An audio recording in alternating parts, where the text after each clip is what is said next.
qui concerne les 3 délibérations sur les SEM, parce qu'il y a l'opération Presqu'île. Je voudrais souligner ici, puisqu'on parlait du budget, que c'est une bombe financière à retardement qui augmente. Par cette délibération, on repousse la ZAC à 5 ans et on actualise, si j'ose dire, la participation financière de la ville au déficit d'opération à 100 millions d'euros. Je dis bien 100 millions pour qu'on ait bien compris, et on budgétise cette année 5 millions. Pour que chacun ait les ordres de grandeur, parce que ça échappe au budget. Ça veut dire que les générations futures, là, aujourd'hui, elles décident d'avoir quelques dizaines de millions d'euros sur les bras. Très bien, pourquoi pas. Et je relève aussi dans la délibération que la SEM a décidé de ne plus recourir à l'emprunt pour ce projet, ce qui veut dire qu'au fur et à mesure qu'elle avance, elle a le droit de tirage automatique sur la ville. Donc on n'est pas maître.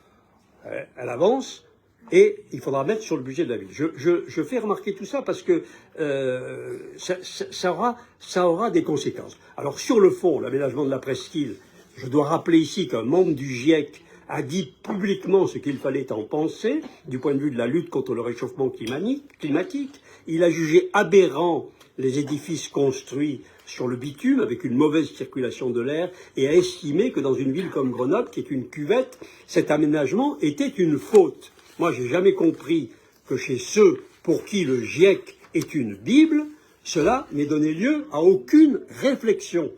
Sur le plan de la nature en ville, où nous sommes très en retard, je rappelle que ce quartier aggrave la situation. Dans ce projet, il y a 4000 logements. Et il y a 10 000 mètres carrés, un seul espace de respiration. Si on met 2,5 habitants par logement, ça fait bien 1 mètre carré d'espace vert par habitant. Alors, vous auriez pu, en compensation, sauvegarder l'intégralité du jardin Tars de 5 000 mètres carrés, mais non, vous le réduisez.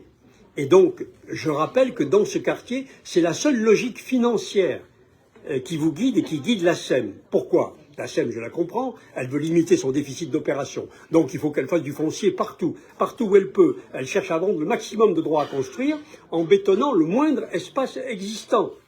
Et moi, je recommande aux membres du conseil municipal qui n'auraient pas encore eu l'occasion de passer rue Durand-Savoya, d'emprunter le pont et de regarder ce qui se passe autour. C'est un foisonnement de béton. Il y a actuellement des logements qui perdent la vue sur les montagnes, le soleil, parce que c'est l'entassement.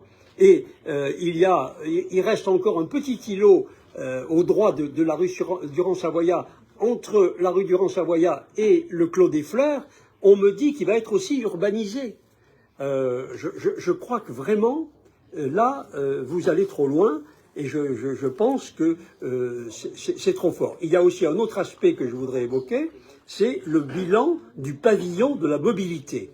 Le pavillon de la mobilité mutualisé, innovant, écologique, dont on a eu des pages de pub pendant un bon moment, qui a coûté 13 millions d'euros et qui, semble-t-il, est vide. Alors j'aimerais bien savoir ce qu'il en est quand on parle de la presqu'île, qu'est-ce qui se passe pour ce centre de la mobilité. Et puis voilà, je pense que ce sont des choses dont il faut qu'on parle. Alors, tous ceux qui arrivent par le train à Grenoble peuvent découvrir immédiatement la qualité de votre urbanisme, son esthétique léchée, l'harmonie subtile des couleurs et des formes, le cadre de vie allégé que vous proposez aux habitants, l'éloignement de toute nuisance sonore et surtout cette part de nature en ville qui saute aux yeux quand on regarde le quartier de la Presqu'île en arrivant. D'ailleurs, on ne va pas trahir de secret ici en donnant les noms du grand nombre d'élus de la majorité qui se sont précipités pour investir et s'installer eux-mêmes dans ce quartier d'avenir. Alors, financièrement, du point de vue urbanistique, pour la qualité des habitants, il est encore temps d'améliorer le projet en tenant compte des remarques du GIEC, en constatant le réel. Et je voudrais anticiper sur les 2 délibérations à venir, car je voudrais faire nos remarques sur Bouchaillé et sur Flaubert en même temps. Elles rejoignent notre constat de la presqu'île. Dans les 3 cas, vous prolongez les durées de concession, vous renvoyez les financements lourds à vos successeurs. La participation au déficit d'opération de Bouchaillé est de 15 millions d'euros. Le prévisionnel de Flaubert est de 46 millions d'euros pour l'instant, car il a augmenté de 8 millions d'euros en un an. Le prévisionnel de déficit de Flaubert a augmenté de 8 millions d'euros en un an seulement. On imagine la suite.